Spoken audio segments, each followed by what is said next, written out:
Hi everyone, welcome to the AI for Good Festival. We've got lots and lots of exciting talks going on. My name is Dr. Ian Rice, and I'm going to be giving the first introduction talk, which is the Introduction to Artificial Intelligence. So I've got some exciting ideas to talk about, but we're generally just giving a bit of an introduction to what AI is, where it's used, some of the different types of AI and how they work really. You'll probably find out more about them as you progress on your studies, and maybe you become interested in AI. I'd be happy to talk about it at your time at BCU. Okay, so I'm just going to pop my slides up and then we'll get started.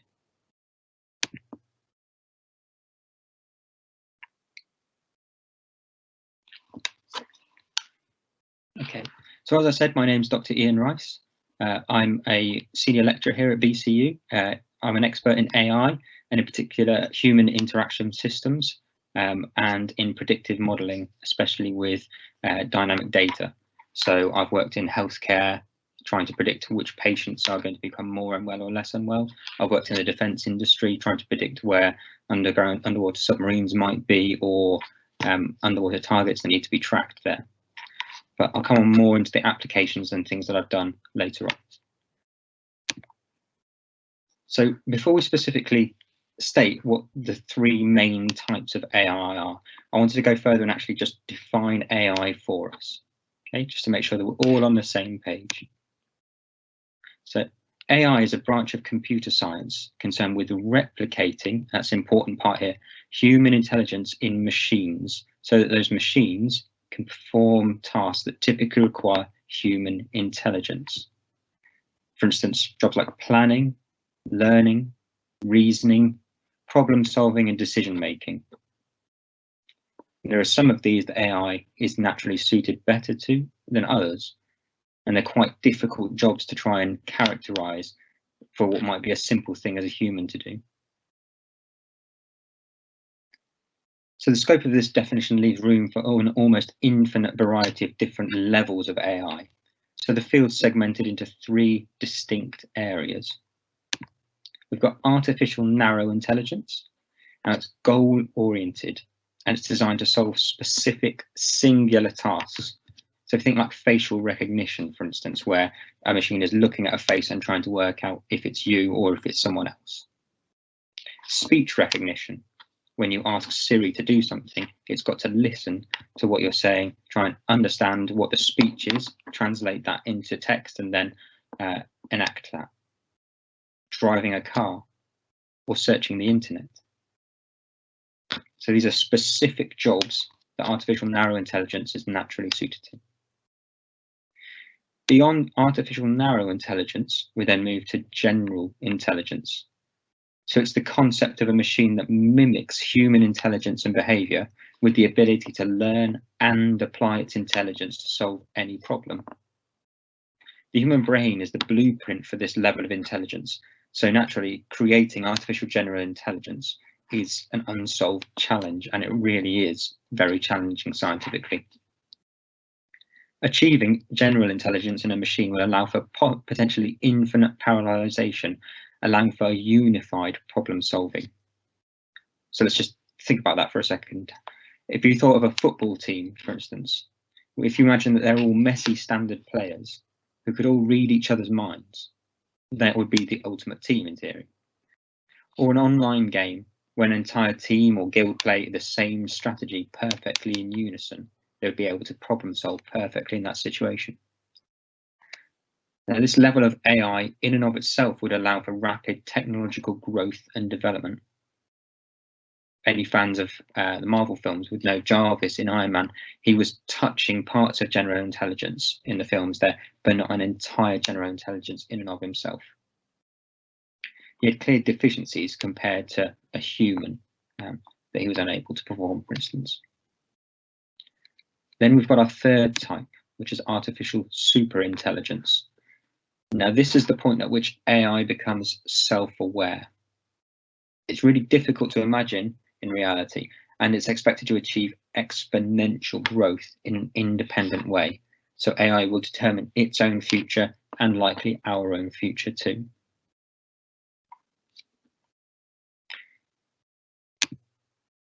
Now, since we haven't made significant progress as scientists towards even artificial general intelligence.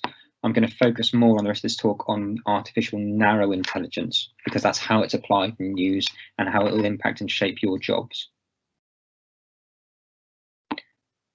So this is what data scientists and research groups are investing about trillions of pounds worth of money in right now across the world. So let's delve deeper into what's meant by intelligence and specific tasks that's narrow. From a computational point of view, when anyone says they're using AI, what they actually mean generally is that they're using machine learning, or ML. Machine learning makes up a very significant portion of AI. It's a subset. There are some areas of AI that are outside of the normal limits of machine learning, such as engineering or robotics aspects and unstructured learning. But any AI model that can be specified as a parameterized mathematical construct that can adapt, that fits into the machine learning category. So if you've heard of data mining, for instance, this field relies intensely on machine learning to infer understanding and organizational value from data. We'll look into specific tools and techniques of machine learning shortly, but I just wanted to briefly mention a specific area you might have heard of machine learning called deep learning, or DL. Now, DL is a type of machine learning where instead of having a single mathematical function designed to solve a problem well, the functions are implemented in a hierarchy to learn from one another. We'll look at an example of this with more background shortly. So in terms of machine learning, we can break that down into two broad categories. We have unsupervised learning and we have supervised learning. If we start with unsupervised learning, that's where generally you've got a lot of data and you need to try and understand what's going on there. So whether you've got a whole set of people, for instance, that you've collected information on, you just want to know more about those people. What type of clusters or similarities are in them? Do people behave like others in this pink group, or do they behave like the red group? If people fit into certain demographic factors, then we can target marketing towards them if we're a business. And this is how Facebook works. Unsupervised learning also relies a lot on probability theory. So we model distributions to try and understand what's going on in our data and in the real world. So unsupervised is more trying to understand what's going on. Then we've got supervised learning, where we've got a lot of data, but also we've got a target or a job that it's supposed to do. So if we take a driverless car, for instance, it's got an image, and what it needs to do is analyze that image and to identify where the people are, where the road is, where the path is, where the traffic lights are. So it needs to take all that information in and in a supervised way, understand what the targets or the outputs should be. Or if we gave it some data and told it to predict the future, it would be able to understand what's happening in the data beforehand and then start to predict the future. And the supervised job we've asked it to do is the prediction. Now, deep learning is often talked about as if it's something entirely distinct and different from machine learning, but it is just a subset. Okay. Top-end image recognition, so Google's ImageNet, for instance, is one of the best in the world currently. Microsoft and Google are often battling to see who's got the best ones, but in general, I think Google is on top right now. So if you were trying to analyze images of faces, for instance, the way that a normal machine learning model would work is it would take the image, use a single mathematical function on that, and then get an output. And then you'd be able to predict whose face was whose. The way that deep learning works is it has several functions, so multiple layers. So it starts at the top, at the bottom of this image on the left of the faces. So it looks at the face picture and finds all sorts of different edges and lines and curvature and things that might look like eyes or eyebrows, but it's not sure. So it analyzes those first as distinct lines and edges. And then at the next layer of the deep learning model, it starts to get more abstraction. So it spots that these lines or these curves form an eye together. these ones form a nose. And then bit by bit, as you add more and more of those layers, you get more and more information and subjectivity going up. And eventually the deep learning model ends at the top where you've got a picture of a face. And it does the same with cars, for instance. So it'll find lots and lots of edges and straight lines to the cars and wheels. And then it'll subsume those into categories like wheels or edges or windows, and then it'll add them up to cars. Now, it might be that it's analysing an image and found some edges and wheels and windows, but actually it's not a car, it's a plane. But a deep learning model can identify the difference as it learns more and more abstraction from those pictures. And that makes it really good at generalising to be able to solve one task first and then apply that solution to other tasks. So one of the questions that I wanted to talk about in this talk is what can AI do? Or more specifically, what can AI do well? I used to work with a very prominent AI researcher, and he said that you could do anything with machine learning as long as you could quantify how well the machine was doing it. The idea that you could incrementally adapt how the machine was working to get better and better at the job. But if we were going to be really broad and categorize all AI really, we could say that AI is just very good at subjective discrimination. And this is back down to that narrow AI principle. So it's very good at discriminating and solving a problem that it's been designed specifically to solve. So if we take self-driving cars, for instance, the car's driving along and it takes a picture. That picture is analysed by a machine learning algorithm. The machine learning algorithm identifies the road, the people, this path, the traffic lights, and it knows that it needs to drive along the road, not on the path. It knows that it needs to not touch the pedestrians, otherwise people would naturally get injured. So the AI has become trained over hours and hours and hours of footage to understand those labels. So there's people, the road, the path, all of those things, and it knows how it needs to react to those.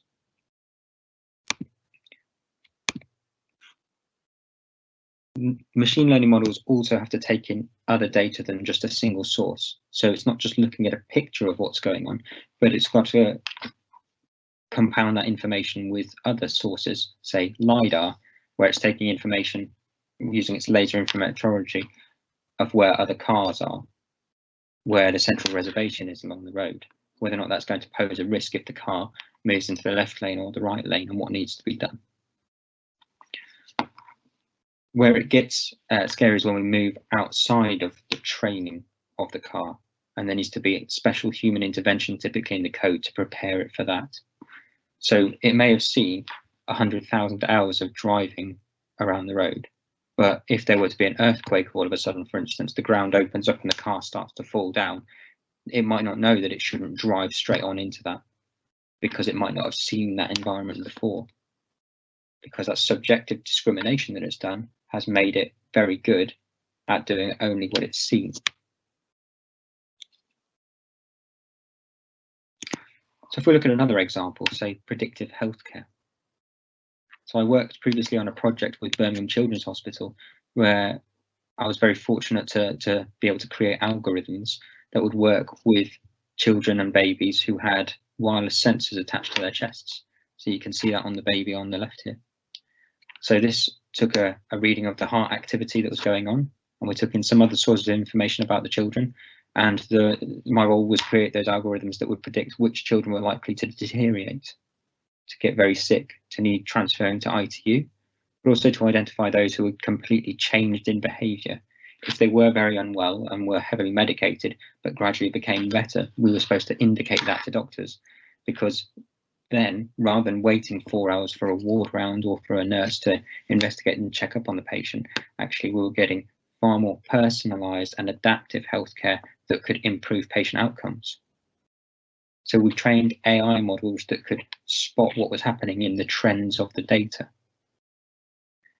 There was a really interesting problem because every sick child is slightly different, especially in a hospital environment.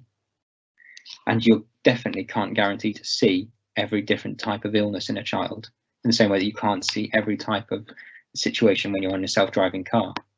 But we didn't have the ability to just stop the car and assume that'll keep everyone safe. We had to alert appropriately to doctors. But you have to keep in mind, you can't just alert the whole time when you're seeing something new or random, because otherwise people will switch off the alarms, and then the machine learning algorithm is useless. So projects like this are cropping up all over the world, and soon everyone is going to be autonomously monitored in a hospital using machine learning algorithms and AI.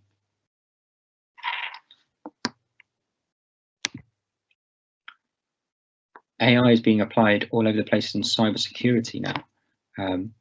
The most dangerous and frankly deadly worms and security threats that are going on in terms of cyber warfare are they're rooted in AI, and that's quite scary when you think that you've got a fully adaptive system that can target infrastructure in America, for instance, that it can shut down power plants because it can adapt and learn how to do that and how to solve and get around countermeasures. We've got personalized insurance, for instance. So this is something that is happening and has been happening for a number of years. People are just becoming more wise to the situation, that there are algorithms based on the data that insurance companies hold to determine how much you should be paying for your car insurance. Now, prices vary because different insurance companies have different data sets and different propensity for risk. But when they look at me and think, well, you're a white man, relatively, maybe not so young anymore, but relatively young, living in Birmingham, I have a risk weighting for each of those different factors, and they use AI to try and optimize the amount of money that they're going to get and balance that off against the risk that they'll have to pay out for insurance. As genetic information becomes more prevalent, they'll become even better and more targeted in the AI that insurance companies use for this. So it's already starting to happen in America, where they're looking at people's propensity to die young, and therefore life insurance premiums will be more expensive. People's propensity to become sick, and then their medical insurance will be more expensive. And that reaches the point where we lose control of our data, and then we're naturally, it feels like we're being discriminated against. But it's all down to the algorithms, the AI, and the data that they hold. The last example I want to talk about was an election, for instance. Could AI change an election? And that is a really scary idea, actually, at its root.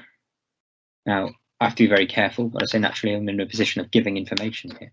But naturally, if you think about the advertisements and all the information that you get about political parties, if you think about where you're consuming that information, if it's through social media, AI algorithms are determining which information to show you, which adverts you should see, which posts should become more viral than others, and how to share those, how to hide certain ones from you.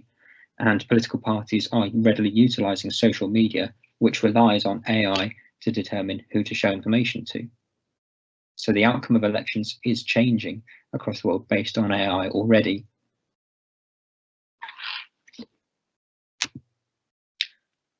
So I've shown a few simple examples, and as I said, I'd be happy to talk those through more with people if they're interested, whilst they're studying at BCU. I just wanted to leave you with this thought. So I've talked about what AI can do, but in essence, the real question is, what are you going to do with AI, and how is it going to shape your career? So thanks for listening, and I've got a few minutes left in case anyone's got any questions. I can pick those up and fire them off to Ian. One of the things I wanted to kind of ask you about then, Ian, was thinking about something you mentioned when you were doing your research at the Children's Hospital. You're kind of talking about that sort of human factor. So I think you were saying if the AI is too good, that the humans kind of switch off and don't listen to the alarms, or kind of, yeah, you know, kind of take a back seat. How do you kind of see that human factor kind of affecting the use of kind of AI being used more when it's kind of comes to working with human beings a bit more closely? I think it's got to be integral, that idea of the human has to see use from the AI to want to integrate with it. If we get fed up with an app that's not any use, we just delete it off our phones. We don't want to be creating AI systems that people aren't going to utilize and aren't going to rely on, because it's supposed to be a tool to improve human life. That's how computers were designed originally, what they were supposed to do, and that's how AI should be working for us. So we have to make sure that any AI that we're using is designed with the purpose and the right use case. So that's why on the project when I worked, I wasn't the end decision maker in terms of when alarms should show. We got clinicians, so lots and lots of doctors got together as a consortium and said, out of these 1,000 patient records that you see, these 20 are really alarming. We need to see that information and alarms as early as possible, i.e. 12 hours if possible, and we can change how they're being treated. These ones are moderately at risk, these ones are not at risk. So we had some supervised information to train with and say, we need to make sure we're not alarming on those, but we need to alarm on the high risk ones. Okay, and sort of one of the things I want to talk about was also there's like sort of more general AI frameworks coming out of organizations like OpenAI, like the GPT sort of framework. How do you kind of see those kind of impacting the field, or what kind of, you know, applications of those going to have? Are those going to be used by researchers, or are those sort of more used by industry? I think it's both, actually. If you look under the hood, really, as I've done with a couple of smaller companies and medium-sized ones, at anything that they're using with image recognition, at its heart is Google's ImageNet algorithm that they created that 5 years ago was the world's best in terms of image recognition. So big companies like Google, OpenAI, Microsoft, they release these algorithms and say, we've got the world's best. And instead of trying to reinvent the wheel, lots and lots of other companies take that and use that as a linchpin to then build a product on. So everyone's using each other's freely available information. What you have to think, though, in the back of your head is, and you have to be slightly cautious with this idea, but why are they giving that away for free? Is it completely reliable and trustworthy? And do I have complete faith in that? Or when does it fail? And is that going to be a serious impact for me? I've got another question here about software defined networks. So this might be a little bit detailed. We do have a talk on cybersecurity later. Yeah. But they were talking about what kind of AI development is occurring in that kind of field. Yeah. So from a defense point of view of networks, there's a company called Darktrace that comes to mind. So they started about 8-9 years ago and are currently worth close to £1 billion now in the UK. They have the linchpin really in their toolkit that people pay for is that it's an AI, an autonomous system that will learn to defend your network.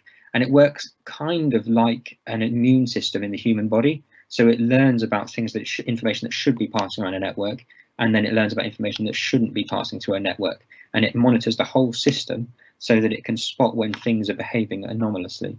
Now, it might be that I've just say, for instance, if I lent my laptop to Matt, then Matt's going to use it in a different way to I use it. And the algorithm has to make sure it doesn't pick that up as an anomaly. But if someone's stolen my laptop and is trying to get information they shouldn't, it needs to spot that.